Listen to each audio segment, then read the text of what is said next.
नमस्कार, वीएमकेटी न्यूज में आपका स्वागत है। मैं हूं सुचिश्री। जैसे कि आप सब जान रहे हैं, 2024 में लोकसभा का चुनाव होने वाला है, तो इसी सिलसिले में आज हमारे साथ बात करने के लिए हैं यमुना पार से महिला विंग की अध्यक्ष सत्यभामा मिश्रा जी। तो आइए उनसे बातचीत करते हैं चुनाव के मुद्दे पे और जानते हैं कि क्या वो चुनाव लड़ेंगे 2024 का, ऐसे बहुत सारी चीज। तो मैम, सबसे पहले तो ये बताइए कि यूपी में बीजेपी सरकार है, तो उनके कार्यों से आप कितनी संतुष्ट हैं? हम बिल्कुल भी संतुष्ट नहीं, 1% भी संतुष्ट नहीं है जी। अभी देख लीजिए बीएचओ में जो है एक लड़की के साथ क्या हुआ है, वही हाल हुआ है जो मणिपुर में हुआ था। बेरोजगारी है, छिनैती है, रेप है, लड़कियों के साथ अत्याचार है, कानून व्यवस्था ध्वस्त है, लेकिन जनता तो सपोर्ट कर रही है। अब जनता सपोर्ट कर रही है वो अलग चीज है। जो आपने मुझसे प्रश्न पूछा मैं उसका जवाब दे रही हूँ कि कोई संतुष्ट नहीं है और हम तो संतुष्ट ही नहीं है। हमें तो महिलाओं की और लड़कियों की चिंता सताई जा रही है कि कैसे लड़कियां पढ़ लिख पाएंगी जब कैंपस में, बीएचओ जैसे विश्वविख्यात कैंपस में लड़की के साथ ऐसा हो सकता है, तो कानून व्यवस्था का अंदाजा लगाया जा सकता है। तो अभी वर्तमान में आप किस तरह की समस्याएं देखती हैं यूपी में? वर्तमान में तो ये सबसे बड़ी समस्या बेरोजगारी की है जी। अपराध है, लड़कियों के प्रति, महिलाओं के प्रति जो अपराध है वो बड़ी समस्या सामने आ चुकी है। और जो है महंगाई इतनी है कि जैसे तैसे टमाटर के दाम कम हुए तो प्याज ने शतक लगा दिया है। तो महिलाओं की रसोई में तो एकदम से मतलब महिलाओं के हृदय से पूछिए कि क्या चल रहा है उनके जीवन में। वो कायदे का खाना नहीं बना के खा पा रही इनके शासनकाल में। और पता नहीं ये सारा पैसा अपने बीजेपी के कार्यालय बनाने में खर्च कर दे रहे हैं, जनता के टैक्स का पैसा, और अपने जो है कपड़ों में खर्च कर दे रहे हैं। दिन भर में 10 ठे कपड़े पहनते हैं और 5 लाख का एक ड्रेस होता है। वो सारा पैसा जनता का पैसा अपने हर जिले में बड़े बड़े अपने वो बना रहे हैं, कार्यालय बना रहे हैं और जो है इसी तरह में पैसा सब जनता का खर्च कर रहे हैं। और मिडिल क्लास फैमिली तो खैर एकदम बर्बाद हो चुकी है। और बेरोजगारी कितनी है आप लोग भी सब अच्छे से जान रहे हैं, आप लोगों को खूब पता है, आप लोग पत्रकार हैं। हाँ। तो चलिए अब समाजवादी पार्टी पे बातचीत हो जाए। तो ये बताइए यमुना पार से समाजवादी पार्टी कितनी मजबूत है? जमुना पार में बहुत मजबूत है, हमेशा से समाजवादी पार्टी के सांसद रहे हैं जमुना पार में। अब इस बार है नहीं बन पाए, बाकी अब 2024 में हम मजबूती से लड़ेंगे। हमारा शीर्ष नेतृत्व जिसे भी टिकट देगा उन्हें हम जिता के लाएंगे। जमुना पार तो गढ़ है समाजवाद का। तो क्या 2024 लोकसभा में आप उम्मीद देखती है समाजवादी पार्टी से? लेकिन वहाँ तो कोई उम्मीदवार है नहीं। उम्मीदवार बहुत हैं, उम्मीदवारों की कमी नहीं है। टिकट उसी को मिलेगा जिसको शीर्ष नेतृत्व देगा, जो सर्वे में ताप पे आ रहा होगा, जो जमीन पे काम कर रहा होगा, जिसने जनता के लिए जो दिन रात किया होगा, उसको मिलेगा टिकट। तो क्या सत्यभामा मिश्रा चुनाव लड़ेंगी 2024 लोकसभा का? हाँ, ये तो माननीय राष्ट्रीय अध्यक्ष जी से पूछिए, वो मुझे टिकट देंगे तो बिल्कुल लड़ूंगी, क्यों नहीं लड़ूंगी। मैं भी कार्यकर्ता हूँ पार्टी की, 18 साल से पार्टी में हूँ, तो माननीय जी से कहिए। किस तरह से आपकी तैयारी चल रही है? ये तैयारी हमारी सब, हम तो रोज फील्ड में रहते हैं। कल भी हम कैंडल मार्च निकाले हैं जी, विधानसभा करछना के ग्राम रामपुर में। आप मेरी देख लीजिए, मैं कैंडल मार्च निकाला है उस घटना के विरोध में जो बीएचओ में घटी है। उस लड़की के इंसाफ दिलाने के लिए और अपराधियों को दंड देने के लिए मैंने महिलाओं को अपनी लेकर कैंडल मार्च निकाला है। मैं तो सक्रिय रहती हूँ, आप चाहे जहाँ मुझे मिल जाएं। अच्छा, ये बताइए समाजवादी पार्टी और जो कांग्रेस है, दोनों में आजकल पट नहीं रही है, तो क्या इंडिया का गठबंधन रहेगा? अब बिल्कुल रहेगा, क्यों नहीं रहेगा। ये तो पटना न पटना, ये तो अब जो नेता होते हैं अलग अलग विचार होते हैं सबके। बाकी हमारा तो गठबंधन उनसे रहा है और इंडिया के साथ हैं हम अभी। और हमारे जो है राष्ट्रीय अध्यक्ष जी फिर जो निर्णय लेंगे उसको हम लोग सर्वमान्य हैं।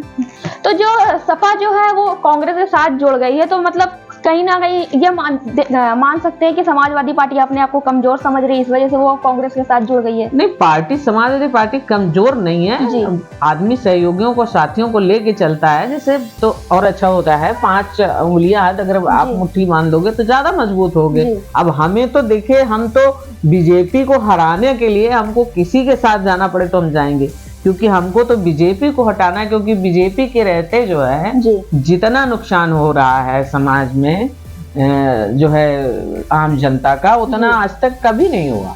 तो सबसे मुद्दा हमारा मेन वही है कि हमको भाजपा को हटाना। इसके लिए हमको कांग्रेस के साथ गठबंधन में रहना या अन्य दल जो हमारे साथ आना चाहें उनका भी स्वागत है। हम सबके साथ मिल के काम करेंगे, ऐसा कुछ नहीं है, और सब लोगों की हिस्सेदारी रहेगी। जी। अच्छा, जनता ऐसा कहती है अगर चाइना के जैसे, अमेरिका के जैसे अगर बनना है तो बीजेपी का रहना बहुत जरूरी है, तो क्या इस बात से आप कितना संभव है, मतलब क्या आपको लगता है कि हाँ ऐसा हो सकता है, अगर बीजेपी रहेगी तो चाइना को टक्कर दे सकती है, अमेरिका को टक्कर दे सकता है इंडिया? नहीं, पहले किसको टक्कर नहीं दिया इंडिया ने? अभी जब से बीजेपी की सरकार बनी है तो कितने युद्ध हुए, जीते गए हैं।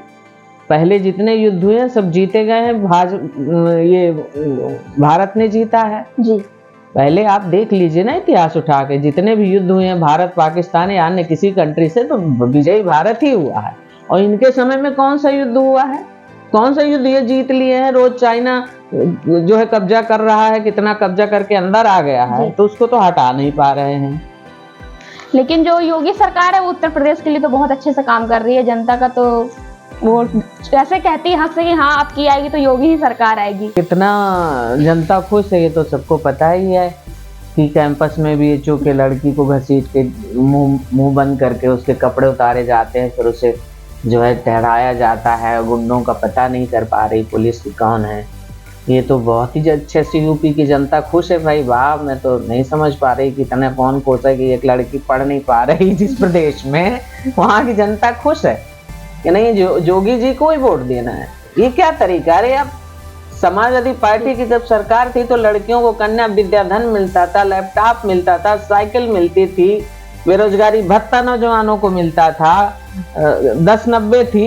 ये 100 डायल उन्हीं की लाई हुई है, माननीय हमारे राष्ट्रीय अध्यक्ष अखिलेश यादव जी ने ये योजना लाई थी, जो आज आप नाम बदल दे रहे हैं। ये लोग सारी योजनाएं हमारी हैं, इनकी अपनी बनाई एक भी योजना नहीं है, सारी हमारी योजनाएं हैं, केवल नाम बदल दे रहे हैं जी। अगर बात करें प्रयागराज शहर की, तो ये बताइए कि जो स्मार्ट सिटी प्रयागराज बना है, आज उसको स्मार्ट सिटी के नाम से जाना जाता है, ये तो फिर बीजेपी की सरकार में ही बना है, तो प्रयागराज की जनता तो काफी पसंद करती है बीजेपी को। स्मार्ट सिटी कहाँ बना है? क्या देखिए, ये जहाँ आप हैं ना अशोकनगर, यहाँ इधर आप चले जाइए तो 3-3 दिन लाइट नहीं रहती है, पानी को लोग तरसते हैं, अनशन करते हैं, वहाँ इतने सारे फ्लाईओवर बने हैं, रोड चौड़ी हुई है, तो ये सब कुछ काम नहीं है। ये रोड चौड़ी हुई है तो रोड चौड़ी होकरण का तो पहले से चल रहा था ना, जब इनकी सरकार बन गई तो इनने चौड़ी कर दी, लेकिन हर जगह 40 किलोमीटर में टोल भी बना दिया ना, तो कितना टोल टैक्स वसूल रहे हैं। हमारे सामने जितने सड़कें ब्रिज बना है, कहीं टोल टैक्स था? 100-200 किलोमीटर में एक टोल टैक्स रहता था, इन्होंने हर 40 किलोमीटर में टोल टैक्स बना करके जनता के जेब काट रहे हैं। इसी से खुश है जनता। तो आप निकलेंगे तो आप 500 रुपया देंगे जी। तो ये बताइए, चलिए अब जो सपा है, जो समाजवादी पार्टी, वो तो कांग्रेस से जुड़ गई है, इंडिया के गठबंधन में आ गई, तो ये बताइए अगर इंडिया गठबंधन जीतता है तो क्या नया होगा, किस तरह से देश बदला जाएगा? बिल्कुल, देश में जो भी है वो पहले का ही है, और अब बन जाएगी सरकार इंडिया गठबंधन की, तो बहुत ही अच्छा देश का स्वरूप होगा, बहुत ही अच्छा निखार आएगा, बहुत इंसाफ परस्त सरकार बनेगी, जन जन के लिए हितकर नीतियां बनाई जाएंगी, प्रत्येक व्यक्ति का ख्याल रखा जाएगा, और ये जो महंगाई चरम पर है, ये बिल्कुल महंगाई खत्म होगी और जनता को राहत मिलेगी। जो 800 सिलेंडर का दाम बढ़ाकर 200 घटाकर ये लॉलीपॉप, ये कितना खतरनाक है। पता नहीं, आप कह रहे हैं कौन इतना खुश है, हम नहीं समझ पा रहे कि 800 बढ़ा के 200 कम कर दो। जहाँ 400 का मिल रहा था सिलेंडर सबको, वहां 1200 का दिए, फिर 200 घटा दो, तब भी वो दोगुना में है जी।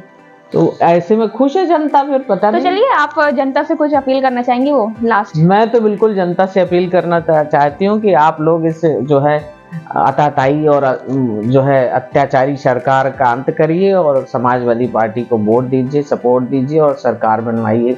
केंद्र में इंडिया गठबंधन की सरकार बनवाइए, और जब यूपी में 2027 में चुनाव हो तो माननीय अखिलेश यादव की सरकार बनवाइए।